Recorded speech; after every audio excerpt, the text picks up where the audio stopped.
Dari hasil penyidikan tersebut, tadi malam sampai pagi sudah dilakukan sejumlah kegiatan pemeriksaan, konfrontir. Tadi juga sudah disampaikan oleh Bapak Ketua Tim bahwa Ibu PC sudah ditetapkan sebagai tersangka.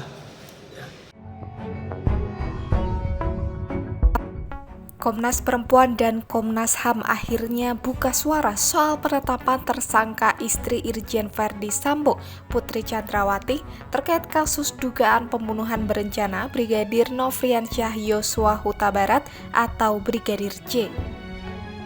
Dalam konferensi persnya, Komnas Perempuan dan Komnas HAM menyatakan akan menghormati kewenangan penyidik menetapkan Putri sebagai tersangka. Kemudian, penetapan Putri sebagai tersangka diartikan sebagai bagian dari perempuan yang berhadapan dengan hukum, di mana Putri memiliki sejumlah hak yang diatur dalam Kitab Undang-Undang Hukum Pidana. Hak yang dimaksud seperti hak untuk melakukan pembelaan diri, praduga tak bersalah, hingga hak atas bantuan hukum. Bukan hanya itu, Komnas HAM dan Komnas Perempuan juga mendorong pendampingan psikologis bagi Putri. Pasalnya, dari hasil observasi Lembaga Perlindungan Saksi dan Korban atau LPSK, kondisi kejiwaan Putri diperkirakan terguncang akibat kasus ini. Observasi LPSK, Komnas HAM dan Komnas Perempuan mendorong agar pendampingan psikolog dan psikiater sebagai bagian dari hak atas kesehatan tetap dilakukan. Selain merupakan bagian dari upaya pemulihan perempuan berhadapan dengan hukum, sejak awal proses hukum hingga persidangan dan pasca putusan pengadilan. Proses pendampingan psikologis akan memungkinkan Ibu PC untuk memberikan keterangan, sehingga memperlancar proses hukum kasus ini.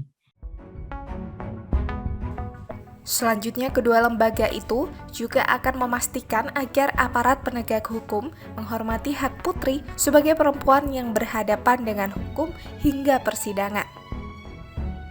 Dan sikap yang terakhir, Komnas HAM dan Komnas Perempuan akan terus melakukan pemeriksaan meski Putri sudah ditetapkan sebagai tersangka.